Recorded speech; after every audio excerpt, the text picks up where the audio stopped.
Assalamualaikum warahmatullahi wabarakatuh.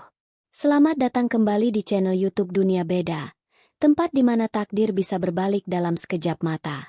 Bayangkan seorang gembala umat yang tulus, yang mendedikasikan hidupnya untuk melayani jemaat. Tiba-tiba, ia dihempaskan dari mimbarnya, dibuang dari komunitasnya, dan diusir secara kejam dari rumah Tuhan yang ia pimpin. Dosanya? Hanya karena sebuah tindakan kebaikan yang dianggap melanggar batas. Kini, ia berjalan sendirian, terbuang di tengah malam yang dingin, tanpa tujuan, dan tanpa harapan. Namun, bagaimana jika satu-satunya pintu yang akhirnya terbuka untuknya justru adalah pintu dari sebuah rumah ibadah yang menjadi alasan ia terbuang? Namun sebelumnya, bagi yang beragama Islam, saya sarankan untuk menuliskan sholawat Nabi Muhammad, agar kelak sholawat ini menjadi saksi untuk mendapat syafaat di akhirat. Like dan subscribe ke channel ini sangat membantu menambah wawasan, dan membantu kami membuat cerita baru yang menghibur. Langit kota Salatiga sore itu berwarna jingga lembut, memandikan gereja Kristen Kniel yang berdiri kokoh di jantung kota dengan cahaya keemasan. Udara sejuk khas lereng gunung Merbabu menyelinap masuk melalui jendela-jendela kaca patri yang terbuka, membawa aroma basah sisa hujan. Di dalam gereja yang megah namun terasa hangat itu, suara seorang pemuda menggema dengan tenang, namun penuh kekuatan. Ia adalah Pendeta Daniel. Usianya baru 32 tahun, namun pemikirannya jauh melampaui usianya. Ia berdiri di atas mimbar kayu berukir, matanya menatap lurus kepada jemaat yang duduk khusyuk di hadapannya. Saudara-saudari yang terkasih di dalam Tuhan, ucapnya, jeda sejenak, membiarkan setiap kata meresap. Kitab suci mengajarkan kita tentang kasih. Kasih yang tidak memilih. Kasih yang tidak membangun tembok, melainkan kasih yang menjadi jembatan. Jembatan yang menghubungkan kita, tidak hanya dengan sesama saudara seiman, tetapi juga dengan setiap manusia yang diciptakan oleh Sang Pencipta. Beberapa jemaat muda di barisan depan mengangguk setuju. Wajah mereka tampak antusias. Namun, di barisan para penatua, beberapa wajah tampak mengeras. Salah satunya adalah penatua Yohanes, seorang pria berusia akhir 60-an dengan rahang tegas dan tatapan mata yang tajam. Ia duduk tegak, kedua tangannya terkepal di atas pangkuan, seolah menahan sesuatu. Ia tidak suka arah khotbah Pendeta Daniel belakangan ini. Terlalu universal, terlalu terbuka, dan menurutnya, terlalu berbahaya. Pendeta Daniel sadar akan tatapan itu, namun ia tidak gentar. Ia melanjutkan dengan suara yang lebih bersemangat. Maka dari itu, minggu depan, saya mengajak seluruh pemuda-pemudi gereja kita untuk bergabung dalam sebuah gerakan yang kita sebut Aksi Kasih Lintas Iman. Kita akan bekerja sama dengan saudara-saudara kita dari Masjid Agung Darul Amal di seberang alun-alun. Kita akan membersihkan bantaran Sungai Cengek bersama-sama, menunjukkan bahwa kepedulian terhadap kota kita, terhadap lingkungan kita, adalah milik semua, tanpa memandang dari mana kita berdoa. Suara gumaman langsung menyebar ke seluruh ruangan. Sebagian besar adalah gumaman kagum dan dukungan, terutama dari kaum muda. Namun dari barisan penatua, terdengar desisan tidak setuju. Bagi mereka, ini adalah sebuah langkah yang terlalu jauh. Mencampuradukan kegiatan gereja dengan masjid adalah hal yang tabu, sesuatu yang belum pernah terjadi sebelumnya dalam sejarah gereja mereka yang sudah berusia lebih dari seabad. Seminggu berlalu dengan cepat. Hari yang dinantikan sekaligus dikhawatirkan pun tiba. Pagi itu, puluhan pemuda gereja dengan kaos putih berlambang merpati bertemu dengan puluhan remaja masjid berseragam hijau. Suasana canggung di awal pertemuan perlahan mencair menjadi tawa dan kerjasama. Mereka bahu-membahu mengangkat sampah, membersihkan lumpur, dan menanam bibit pohon di sepanjang bantaran sungai. Pendeta Daniel ada di tengah-tengah mereka, tidak canggung berpeluh dan kotor. Ia bahkan terlihat tertawa lepas saat bertukar canda dengan Ustadz Karim, seorang pemuka agama muda dari Masjid Agung yang juga ikut turun tangan. Pemandangan itu adalah pemandangan yang indah bagi banyak orang. Sebuah potret kerukunan yang langka dan menyejukkan. Namun, bagi penatua Yohanes yang mengamati dari kejauhan di dalam mobilnya, pemandangan itu adalah sebuah bencana. Ia melihatnya sebagai kekalahan, sebagai tanda bahwa Pendeta Daniel telah membawa gereja ke jalan yang salah. Amarahnya memuncak. Baginya, iman adalah benteng pertahanan yang kokoh, bukan jembatan terbuka yang bisa dilalui siapa saja. Malam harinya, saat Pendeta Daniel baru saja selesai membersihkan diri di rumah dinasnya yang sederhana di belakang gereja, pintu rumahnya diketuk dengan keras. Bukan ketukan ramah, melainkan ketukan yang menuntut. Saat ia membuka pintu, di hadapannya berdiri dua orang anggota Dewan Gereja. Wajah mereka datar dan dingin. Salah satu dari mereka menyerahkan sebuah amplop berwarna putih gading. Dari Dewan Gereja, ucap pria itu singkat, tanpa basa-basi. Pendeta Daniel menerima amplop itu. Jantungnya mulai berdebar kencang. Ia sudah menduga ini akan terjadi, namun tidak secepat ini. Ia menutup pintu perlahan, dan dengan tangan yang sedikit gemetar, ia membuka surat itu. Isinya adalah sebuah panggilan resmi. Ia diminta untuk menghadap seluruh Dewan Penatua Gereja Pniel, 3 hari lagi, dalam sebuah sidang tertutup. Judul surat itu tertulis dengan tinta hitam tebal, Sidang Peninjauan Pelayanan dan Ajaran Pendeta Daniel Prasetya. Surat itu terasa dingin di tangannya, sedingin tatapan Penatua Yohanes yang ia ingat siang tadi. Ia menatap keluar jendela, ke arah bulan pucat yang menggantung di langit malam Salatiga. Ia tahu ini bukan sekadar evaluasi biasa. Ini adalah sebuah pengadilan. Sebuah pengadilan yang akan menentukan nasibnya, dan nasib keyakinan yang selama ini ia perjuangkan dengan sepenuh hati. 3 hari terasa seperti 3 tahun bagi Pendeta Daniel. Rumah dinasnya yang biasanya penuh dengan tumpukan buku dan alunan musik rohani yang menenangkan, kini terasa hampa dan sunyi. Ia mencoba berdoa, namun pikirannya sulit untuk fokus. Ia mencoba membaca, namun barisan kata di dalam kitab suci seolah menari-nari tanpa makna. Setiap ketukan di pintu, setiap dering telepon, membuatnya terlonjak kaget, mengira kabar buruk itu datang lebih cepat. Ia tidak takut kehilangan jabatan atau fasilitas. Yang paling menyiksanya adalah perasaan disalahpahami, dan kemungkinan diasingkan dari jemaat yang tulus ia kasihi. Ia tidak mempersiapkan pembelaan yang penuh dengan dalil hukum gereja yang rumit. Ia hanya mempersiapkan hatinya, menguatkan keyakinannya bahwa apa yang ia lakukan bersumber dari panggilan jiwa yang paling murni. Malam sidang pun tiba. Langit Salatiga yang biasanya ramah, kini tertutup awan kelabu tebal, seolah ikut merasakan ketegangan yang menyelimuti kompleks gereja Pniel. Pendeta Daniel berjalan menyusuri koridor batu yang dingin menuju ruang konsistori, sebuah ruangan yang sakral di mana keputusan-keputusan penting gereja biasa diambil. Jantungnya berdebar kencang. Setiap langkah terasa begitu berat. Saat ia membuka pintu kayu jati yang tinggi dan berat itu, pemandangan di dalamnya persis seperti yang ia bayangkan. 12 penatua gereja duduk mengelilingi sebuah meja panjang dari kayu mahoni yang mengkilap. Wajah mereka serius. Beberapa tampak lelah, yang lain tampak tegang. Di ujung meja, di kursi utama yang paling besar, duduk Penatua Yohanes. Tatapannya menusuk tajam saat Daniel masuk. Sebuah kursi kosong telah disediakan untuknya, tepat di seberang Penatua Yohanes, membuatnya tampak seperti seorang pesakitan yang siap diadili. Udara di dalam ruangan terasa pengap dan berat, syarat dengan penghakiman yang tak terucap. Selamat malam, Pendeta Daniel, sapa Penatua Yohanes, suaranya rendah dan tanpa kehangatan. Silakan duduk. Kita mulai sidang ini dengan doa. Setelah doa singkat yang lebih terasa seperti formalitas dingin, Penatua Yohanes langsung memulai. Ia membuka sebuah map tebal di hadapannya. Pendeta Daniel Prasetya. Dewan Penatua memanggil Anda malam ini, atas dasar keprihatinan yang mendalam terhadap tindakan-tindakan Anda yang kami nilai telah menyimpang dari tata tertib dan ajaran murni gereja kita. Ia berhenti sejenak, membiarkan kalimatnya menggantung di udara. Anda, dengan sadar dan tanpa persetujuan Dewan, telah mengadakan kegiatan bersama pihak dari keyakinan lain. Anda telah membawa kaum muda kita yang rapuh ke dalam lingkungan yang dapat membingungkan dan menggoyahkan iman mereka. Anda telah mengaburkan batas yang jelas antara terang dan gelap. Anda menyebutnya jembatan kasih, pendeta. Tapi kami melihatnya sebagai gerbang yang Anda buka lebar-lebar, bagi serigala untuk masuk ke dalam kandang domba. Beberapa penatua mengangguk setuju dengan wajah muram. Pendeta Daniel hanya diam mendengarkan.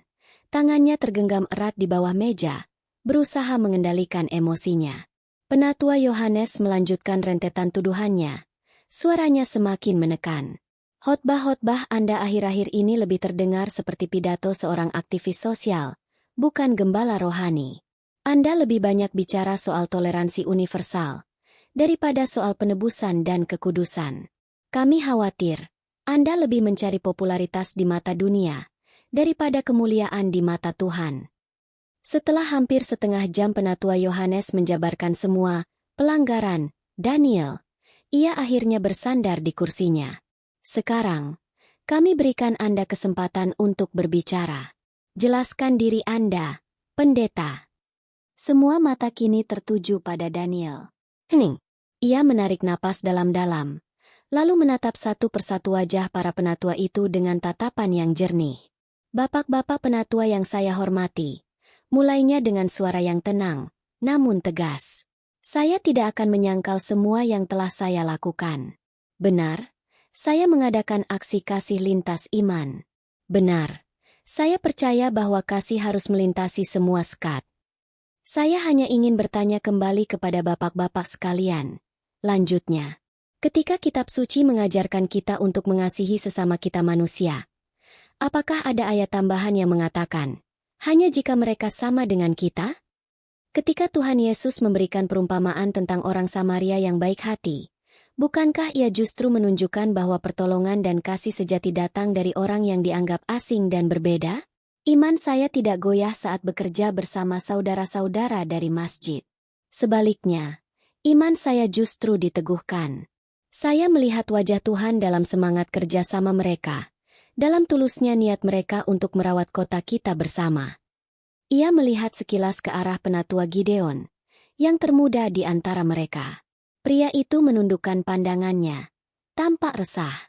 Saya tidak sedang mencari popularitas, pungkas Daniel. Saya hanya mencoba mempraktikkan apa yang saya khotbahkan setiap minggu dari mimbar ini. Jika iman kita begitu rapuh hingga bisa goyah hanya karena membersihkan sungai bersama orang lain, maka mungkin yang salah bukanlah jembatan yang saya coba bangun, tapi pondasi iman yang kita ajarkan selama ini. Keheningan yang mengikuti kata-kata Daniel terasa lebih berat dari sebelumnya. Argumennya logis dan menyentuh. Namun ia bisa melihat tembok itu tidak runtuh. Wajah penatua Yohanes semakin mengeras. Urat di lehernya menegang. Ia jelas tidak terima. Akhirnya, penatua Yohanes berdiri. Cukup, katanya dengan nada final. Kami telah mendengar pembelaan Anda. Dewan akan berunding untuk mengambil keputusan. Kami akan memanggil Anda kembali besok malam untuk mendengar hasil akhir dari sidang ini. Untuk sekarang, pertemuan selesai. Anda boleh meninggalkan ruangan. Tidak ada jabat tangan. Tidak ada kata-kata penutup yang ramah. Pendeta Daniel bangkit dari kursinya, mengangguk hormat sekali lagi, lalu berbalik dan berjalan keluar. Saat pintu kayu yang berat itu tertutup di belakangnya dengan bunyi, klik, yang memekakan telinga, ia merasa seluruh kekuatannya lenyap. Ia berdiri sendirian di koridor yang remang-remang, diselimuti keheningan yang mencekam. Ia tahu, nasibnya sebagai pendeta di gereja itu telah disegel. Kini yang tersisa hanyalah penantian 24 jam yang menyiksa, sebelum kapak penghakiman itu benar-benar jatuh. 24 jam berikutnya adalah siksaan terpanjang dalam hidup Daniel. Malam itu, ia tidak tidur sama sekali. Ia hanya duduk di kursi kerjanya, menatap kosong ke arah deretan buku teologi yang selama ini menjadi sahabatnya. Suara detik jam dinding di ruang tamunya terdengar seperti ketukan palu algojo, menghitung mundur sisa waktunya. Setiap argumen dari sidang semalam berputar ulang di kepalanya. Haruskah ia lebih keras? Haruskah ia lebih lunak? Haruskah ia diam saja? Namun semua pertanyaan itu kini sia-sia. Prosesnya telah berjalan, dan ia hanya bisa pasrah menanti hasilnya. Pagi menjelang tanpa kehangatan mentari, hanya langit kelabu yang sama seperti kemarin. Ia membuat secangkir kopi, namun rasa pahitnya tak mampu mengalahkan rasa getir di dalam hatinya. Ponselnya bergetar. Sebuah pesan singkat dari Sarah, salah seorang aktivis pemuda gereja. Isinya singkat. Kami mendoakan pendeta. Apapun yang terjadi, kami tahu hati pendeta tulus. Sebaris kalimat itu memberinya sedikit kekuatan, namun juga kesedihan. Ia tahu, anak-anak muda itu mungkin mendukungnya dalam hati, tapi mereka tak berdaya melawan keputusan Dewan Penatua yang solid. Mereka juga takut. Waktu merayap begitu lambat. Siang berganti sore. Tepat pukul 5, ponselnya berdering. Nomor dari kantor sekretariat gereja. Jantung Daniel serasa berhenti berdetak. Ia menarik napas panjang sebelum menggeser ikon hijau di layarnya. Suara di seberang telepon terdengar datar dan tanpa emosi. Selamat sore, Bapak Daniel. Bapak ditunggu oleh Penatua Yohanes di kantor dewan sekarang. Bukan lagi, Pendeta Daniel. Hanya, Bapak Daniel. Sebuah panggilan yang menandakan jarak.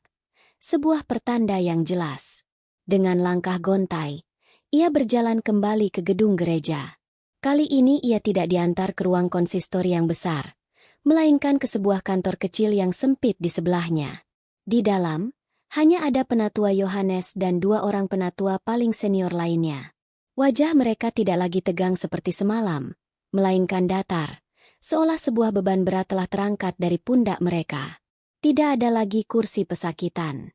Daniel hanya diminta berdiri di hadapan meja kecil tempat Penatua Yohanes duduk. Penatua Yohanes tidak membuang waktu. Ia menatap lurus ke arah Daniel. Tatapannya dingin seperti baja. Bapak Daniel Prasetya. Ia memulai, suaranya resmi dan tanpa getar. Dewan Penatua Gereja Kristen Pniel, setelah melalui perundingan yang mendalam dan memohon petunjuk dari Roh Kudus dengan berat hati, telah mengambil sebuah keputusan. Ia mengambil selembar surat berkop gereja dari atas meja. Demi menjaga kemurnian ajaran, melindungi keutuhan jemaat dari perpecahan, dan menegakkan kembali tata tertib gereja yang luhur, maka Dewan memutuskan untuk memberhentikan Saudara Daniel Prasetya dari jabatan kependetaan dan seluruh pelayanan yang melekat padanya. Keputusan ini bersifat final, dan berlaku efektif sejak surat ini dibacakan. Setiap kata terasa seperti hantaman palu godam yang menghancurkan seluruh dunianya. Napasnya tercekat di tenggorokan. Ia tidak merasakan amarah. Yang ada hanyalah kehampaan yang luar biasa. Seluruh pengabdiannya, seluruh idealismenya, seluruh cintanya pada jemaat, kini berakhir dalam selembar surat yang dingin. Seolah pukulan itu belum cukup, Penatua Yohanes menambahkan, sesuai dengan peraturan, Anda diberikan waktu paling lambat 24 jam untuk mengosongkan dan meninggalkan rumah dinas gereja. Kunci harus diserahkan kepada sekretariat besok sore, sebelum pukul 6. 24 jam. Ia diusir. Secara harfiah, ia akan menjadi seorang tunawisma besok malam. Daniel tidak mampu berkata-kata. Ia hanya bisa mengangguk pelan, seolah otaknya belum bisa sepenuhnya memproses kenyataan itu. Ia berbalik. Tangannya terasa dingin dan kebas. Saat ia membuka pintu untuk keluar, ia berpapasan dengan Penatua Gideon di koridor. Wajah penatua muda itu tampak pucat dan penuh penyesalan. Saat Daniel melewatinya, Gideon berbisik sangat pelan, nyaris tak terdengar. Maafkan kami, pendeta. Ia bahkan tidak berani menatap mata Daniel. Permintaan maaf yang sia-sia itu justru terasa seperti sayatan garam pada luka yang menganga. Kembali ke rumah dinasnya, Daniel mulai berkemas dalam keadaan linglung. Ia memasukkan buku-bukunya ke dalam kardus. Ia melipat jubah kependetaannya yang putih bersih untuk terakhir kali. Ia menatap foto-foto jemaat yang tersenyum saat acara Paskah tahun lalu. Semua terasa seperti kenangan dari kehidupan orang lain. Rumah yang pernah menjadi tempatnya berdoa, belajar, dan melayani, kini terasa asing. Matahari perlahan tenggelam di ufuk barat, dan lampu-lampu kota Salatiga mulai menyala satu persatu. Ia selesai mengemas barang-barangnya ke dalam beberapa kardus dan satu tas ransel besar. Ia duduk di atas salah satu kardus, di tengah ruang tamu yang kini terasa kosong dan bergema. Ia memeriksa dompetnya. Hanya tersisa beberapa lembar uang ratusan ribu, cukup untuk makan beberapa hari, tapi tidak cukup untuk menyewa tempat tinggal. Ponselnya menunjukkan baterai tinggal 15%. Malam kembali turun di Salatiga. Dan untuk pertama kalinya dalam hidupnya yang teratur dan terencana, Daniel tidak tahu di mana ia akan tidur. Rasa sepi yang dingin dan menakutkan mulai merayap, memeluknya erat. Ia benar-benar sendirian sekarang. Pukul 6 sore. Batas waktu itu terasa seperti garis finish yang kejam. Daniel berdiri di depan meja sekretariat gereja. Sebuah ruangan yang pernah ia masuki ratusan kali untuk mengambil surat atau sekadar menyapa para staf. Kini, ia berdiri di sana sebagai orang asing. Di hadapannya, seorang staf administrasi yang biasanya ramah, kini hanya menatapnya dengan pandangan datar yang sulit diartikan. Tanpa banyak kata, Daniel meletakkan sebuah kunci rumah kuno yang berat di atas meja. Bunyi denting logam yang beradu dengan permukaan kayu itu terdengar begitu nyaring di ruangan yang sunyi, seolah menjadi penanda akhir dari sebuah era dalam hidupnya. Ia hanya mengangguk singkat, lalu berbalik, dan berjalan keluar dari gedung gereja untuk terakhir kalinya, tanpa menoleh ke belakang. Ia kini berdiri di trotoar, di bawah lampu jalan yang mulai berpendar kuning. Tas ransel terasa berat di punggungnya, dan 3 buah kardus berisi sisa-sisa hidupnya ia titipkan sementara di sebuah warung kecil di seberang jalan, milik seorang ibu yang mengenalnya dan menatapnya dengan iba, tanpa berani bertanya. Kemana ia akan pergi? Pertanyaan itu bergema di kepalanya yang terasa kosong. Ia bisa saja menelepon orang tuanya di kampung halamannya di Sumatera. Tapi ia tak sanggup mendengar suara cemas ibunya. Ia tak mau menjadi beban. Ia bisa mencari losmen atau hotel murah. Tapi uang di dompetnya harus ia hemat sehemat mungkin. Ia tidak tahu kapan ia akan mendapatkan penghasilan lagi. Maka, ia pun mulai berjalan. Tanpa tujuan. Ia hanya membiarkan kakinya melangkah, menyusuri jalanan kota Salatiga yang ramai di malam hari. Ia melewati kafe-kafe yang penuh dengan tawa mahasiswa, melewati keluarga-keluarga yang berjalan santai, melewati anak-anak kecil yang berlari riang. Setiap pemandangan kebahagiaan itu terasa seperti sebuah sayatan kecil di hatinya, mempertajam rasa sepi dan keterasingannya.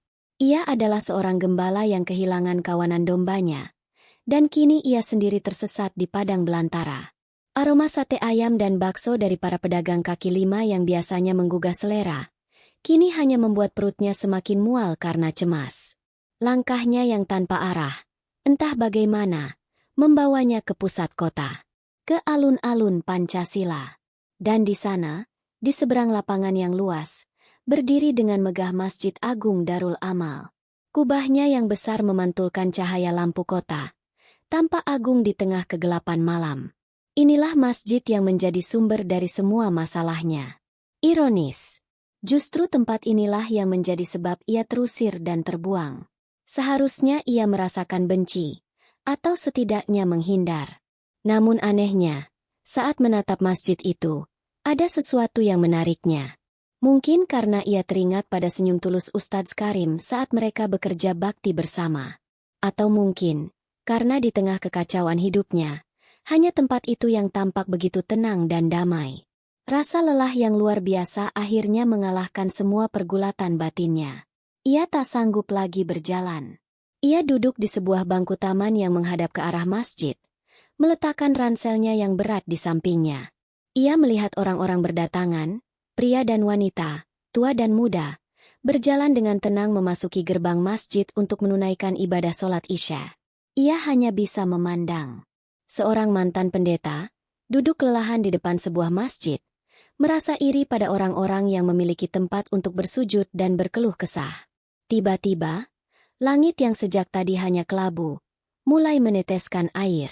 Awalnya hanya gerimis lembut, namun perlahan menjadi semakin deras. Orang-orang yang masih di luar segera berlarian mencari tempat berteduh. Daniel pun terpaksa bangkit. Satu-satunya tempat berlindung terdekat adalah teras masjid yang luas dan terbuka. Dengan ragu, ia melangkah masuk ke halaman masjid, dan menepi di sebuah sudut yang paling gelap di bawah atap serambi yang lebar, berharap tidak ada seorang pun yang akan memperhatikannya. Ia hanya ingin berlindung dari hujan. Itu saja. Ia menyandarkan punggungnya yang letih ke pilar marmer yang dingin, dan memejamkan matanya sejenak. Waktu terasa berjalan lambat. Suara imam yang memimpin sholat terdengar sayup-sayup, diselingi oleh irama hujan yang jatuh ke tanah. Daniel tidak mengerti doa yang dilantunkan, tapi ada nada kepasrahan yang menenangkan dalam alunan suara itu. Tak lama kemudian, sholat selesai. Orang-orang mulai keluar dari ruang utama, mengobrol pelan sambil mengenakan kembali alas kaki mereka. Daniel semakin merapatkan dirinya ke pilar, berdoa dalam hati agar ia tidak terlihat. Namun, saat sebagian besar jamaah telah pergi, seorang pria tua berjalan ke arahnya. Pria itu mengenakan kemeja koko sederhana dan peci yang sedikit miring. Langkahnya tidak terburu-buru. Dialah Pak Rahman, sang marbot masjid yang Daniel tidak kenali. Jantung Daniel berdebar kencang. Inilah saatnya. Ia pasti akan diinterogasi, dicurigai, lalu diusir. Ia sudah mempersiapkan diri untuk menerima penghinaan selanjutnya malam itu. Pria itu berhenti tepat di hadapannya. Daniel menunduk, tidak berani menatap wajahnya. Hening sejenak, hanya terdengar suara rintik hujan. Lalu, pria itu berdehem pelan, dan sebuah suara yang ramah dan sedikit serak karena usia, memecah keheningan. "Assalamualaikum, Nak." Daniel sedikit terkejut dengan panggilan. "Nak, itu. Kamu baik-baik saja? Dari tadi Bapak perhatikan. Kamu duduk di sini sendirian. Wajahmu tampak sedih sekali. Sepertinya ada masalah besar." Sapaan lembut itu. "Nak?" Terasa seperti sebuah kejutan listrik bagi jiwa Daniel yang sudah mati rasa. Ia mendongak perlahan, memberanikan diri menatap wajah pria tua di hadapannya. Wajah itu dihiasi kerutan-kerutan halus, saksi dari puluhan tahun yang telah dilewati. Namun yang paling menonjol adalah sorot matanya. Teduh, penuh dengan rasa ingin tahu yang tulus, dan sama sekali tidak ada jejak kecurigaan di sana. Ini bukan tatapan seorang hakim, melainkan tatapan seorang bapak. Seketika, pertahanan diri yang susah payah Daniel bangun, mulai retak. Saya tidak apa-apa, Pak," jawab Daniel dengan suara serak dan terbata-bata. Sebuah kebohongan yang terdengar begitu rapuh bahkan di telinganya sendiri. Ia berusaha menarik ranselnya lebih dekat, bersiap untuk berdiri dan pergi. Pria tua itu tersenyum tipis, sebuah senyum maklum. "Wajahmu tidak bisa bohong, Nak." Mata itu menyimpan beban yang sangat berat. Bapak sudah puluhan tahun menjaga masjid ini, sudah bertemu ribuan orang. Bapak bisa sedikit membedakan mana musafir yang lelah, dan mana jiwa yang sedang patah. Ia tidak mendesak. Ia hanya berdiri di sana dengan sabar, seolah memberikan Daniel ruang untuk bernapas. Hujan di luar semakin deras. Bunyinya yang berirama seolah menjadi saksi bisu percakapan mereka. Rasa hangat dari kepedulian orang asing itu justru membuat Daniel semakin merasa hancur. Dinding pertahanannya runtuh seketika. Ia tidak bisa lagi berpura-pura kuat. Ia kembali menundukkan kepalanya. Kali ini bahunya sedikit bergetar. Saya baru saja kehilangan pekerjaan, Pak," ucapnya lirih, memilih untuk mengatakan separuh kebenaran. "Dan saya juga tidak punya tempat untuk pulang malam ini."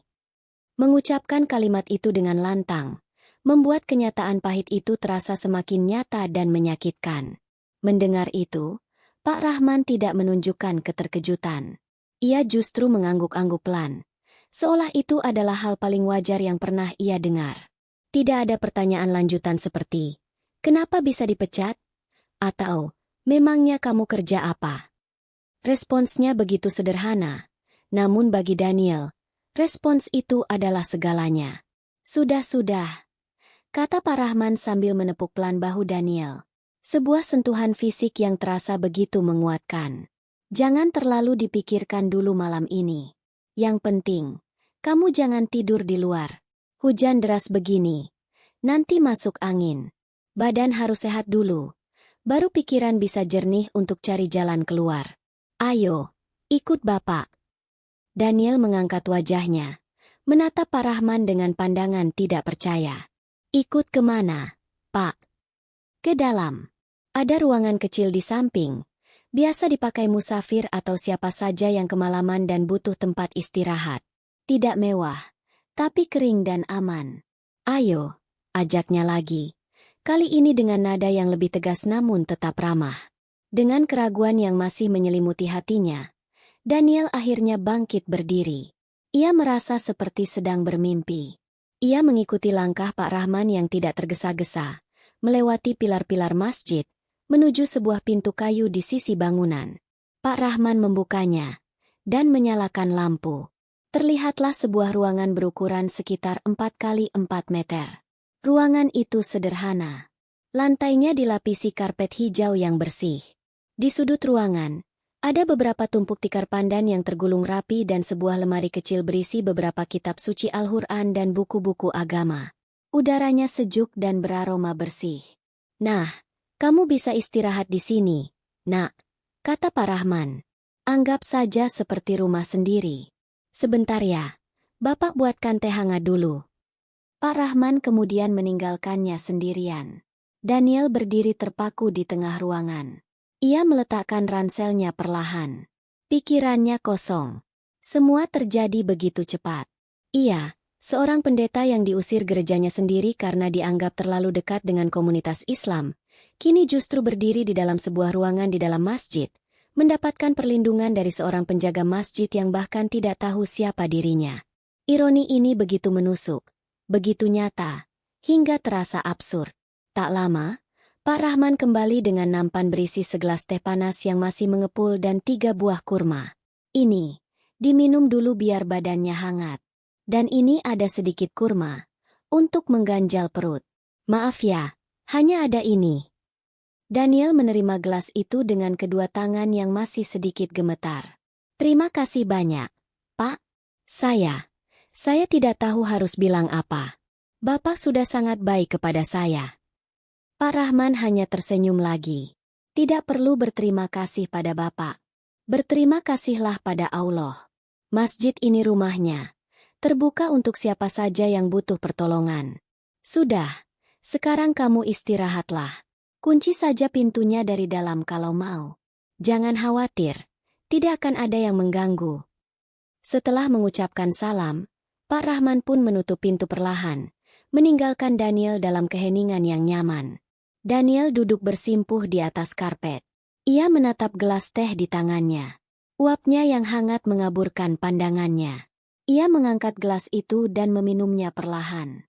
Rasa manis dan hangat dari teh itu seketika menjalar ke seluruh tubuhnya yang kedinginan, membangkitkan sesuatu yang sudah lama padam dalam dirinya.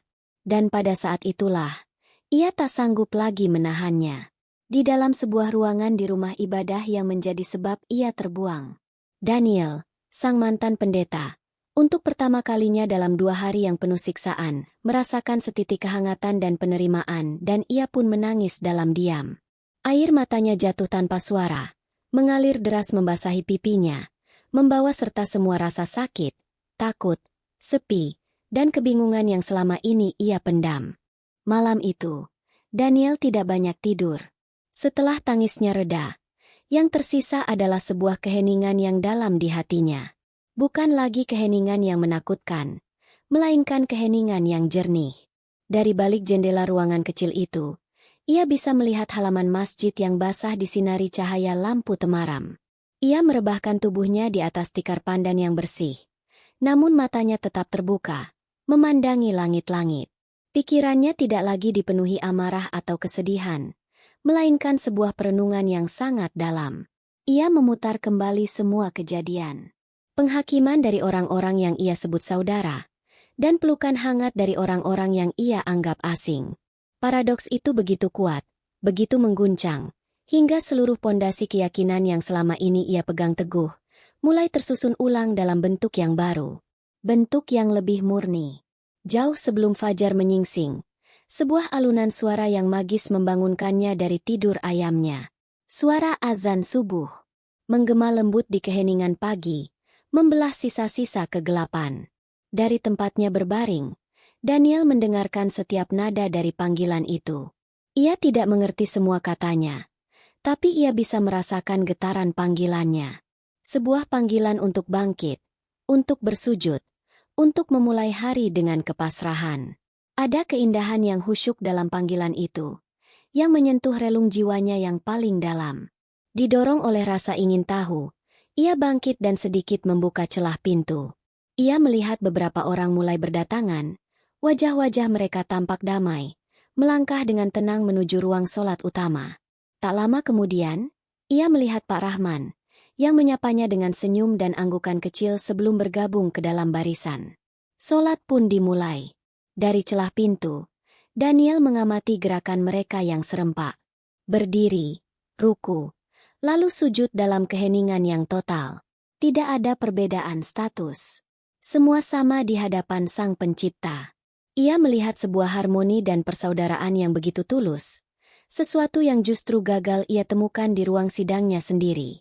Selesai sholat, saat para jamaah mulai membubarkan diri, seorang pria muda yang wajahnya tidak asing bagi Daniel, mendekati ruang tempatnya berada. Dia adalah Ustadz Karim, pemuka agama muda yang tertawa bersamanya di acara bakti sosial. Ustadz Karim datang untuk menyapa Pak Rahman. Namun langkahnya terhenti saat melihat Daniel di ambang pintu. "Loh, Pendeta Daniel?" Sapanya. Wajahnya menunjukkan keterkejutan yang tulus, diikuti dengan kerutan khawatir di dahinya. "Apa yang Anda lakukan di sini sepagi ini? Anda baik-baik saja?" Di belakang Ustadz Karim, Pak Rahman hanya tersenyum tipis. Inilah momen klimaksnya. Momen kebenaran. Daniel menarik napas panjang. Dan untuk pertama kalinya, ia merasa tidak ada lagi beban yang perlu ia sembunyikan. Ia menatap Ustadz Karim dan Pak Rahman dengan tatapan yang tenang. "Assalamualaikum, Ustadz, Pak," jawabnya lembut, menggunakan salam yang baru ia rasakan maknanya. "Dan mohon jangan panggil saya pendeta lagi. Saya bukan lagi seorang pendeta." Ustadz Karim tampak semakin bingung. "Maksud Anda?" "Saya telah diberhentikan oleh Dewan Gereja saya," lanjut Daniel. Suaranya mantap, tanpa getar kebencian. "Keputusan itu diambil karena saya dianggap telah melanggar aturan dengan mengadakan acara bakti sosial bersama Anda dan jamaah masjid ini." Keheningan menyelimuti mereka bertiga. Pak Rahman menatap Daniel dengan pandangan iba yang mendalam. Ustadz Karim tertegun. Rahangnya sedikit mengeras karena tidak percaya. Ia menatap Daniel, lalu ke Pak Rahman, seolah menyatukan kepingan puzzle dari cerita yang ia dengar. Lalu, Ustadz Karim melakukan sesuatu yang tidak pernah Daniel duga. Ia melangkah maju, dan memegang kedua bahu Daniel dengan erat. "Jadi, Anda dihukum karena telah berbuat baik?" tanya Ustadz Karim, suaranya bergetar karena emosi. "Anda kehilangan jabatan Anda karena mencoba membangun jembatan persaudaraan." Daniel hanya mengangguk pelan. Ustadz Karim menggelengkan kepalanya perlahan. Lalu sebuah senyuman tulus terukir di wajahnya. "Kalau begitu, dengarkan saya baik-baik, saudaraku Daniel. Anda mungkin telah kehilangan sebuah jabatan, tapi Anda sama sekali tidak kehilangan kehormatan. Justru sebaliknya. Di mata kami, di mata siapapun yang menghargai kemanusiaan, apa yang Anda lakukan adalah puncak dari sebuah keimanan. Anda mempraktikkan apa yang Anda yakini, bahkan saat harus menanggung risiko terbesar. Itu adalah sebuah kemuliaan." Pak Rahman menimpali dari belakang. "Benar, Nak Daniel. Allah tidak melihat jubah atau jabatan. Dia melihat hati. Dan hati Nak Daniel adalah hati yang bersih." Pagi itu, Daniel tidak lagi merasa seperti seorang tunawisma yang terbuang. Ia diajak untuk sarapan pagi bersama beberapa jamaah di serambi masjid. Mereka berbagi nasi uduk, teh hangat, dan yang terpenting, mereka berbagi tawa dan cerita. Tidak ada yang memandangnya aneh. Mereka memanggilnya Mas Daniel atau saudaraku. Sambil menyantap sarapannya, menatap matahari terbit yang cahayanya mulai menghangatkan kota Salatiga, Daniel akhirnya menemukan jawabannya. Panggilannya tidak pernah terikat pada sebuah gedung gereja, sebuah jubah, atau sebuah gelar. Panggilannya adalah untuk menjadi manusia, untuk membangun jembatan di atas jurang prasangka. Mungkin satu pintu telah tertutup untuknya, tapi pagi itu, di serambi sebuah masjid yang ramah ribuan pintu lainnya terasa terbuka lebar. Ia tersenyum. Senyum pertama yang benar-benar tulus dan penuh harapan setelah sekian lama. Ia tahu, perjalanannya yang baru, baru saja dimulai. Tamat. Kisah inspiratif dari Daniel ini mengajarkan kita beberapa pelajaran yang sangat berharga. Pertama, bahwa kebaikan sejati tidak pernah mengenal sekat agama, suku, ataupun golongan. Pintu kemanusiaan akan selalu terbuka bagi siapa saja yang tulus mengetuknya. Kedua, terkadang ujian terberat justru datang dari lingkungan terdekat, dari orang-orang yang kita anggap seharusnya paling memahami kita. Namun di saat yang sama, pertolongan yang paling tulus bisa datang dari arah yang tidak pernah kita duga sama sekali. Dan yang ketiga, nilai seorang manusia tidak ditentukan oleh jabatan atau gelar yang ia sandang, melainkan oleh keberaniannya untuk membela apa yang ia yakini sebagai kebenaran, terutama jika kebenaran itu adalah tentang menyebarkan kasih sayang kepada sesama. Bagaimana pendapat kalian tentang kisah ini? Apakah kalian pernah mengalami atau melihat kebaikan tulus yang melintasi batas-batas perbedaan? Tuliskan pengalaman dan pendapat kalian di kolom komentar ya. Jika kalian tersentuh dan suka dengan cerita ini, kami akan sangat berterima kasih jika kalian mau menekan tombol like, sebagai bentuk dukungan untuk kami. Dan tentu saja, pastikan kalian sudah subscribe channel ini dan nyalakan lonceng notifikasinya, agar kalian tidak ketinggalan cerita-cerita penuh makna dan inspiratif lainnya di masa mendatang. Terima kasih sudah mendengarkan. Sampai jumpa di cerita berikutnya.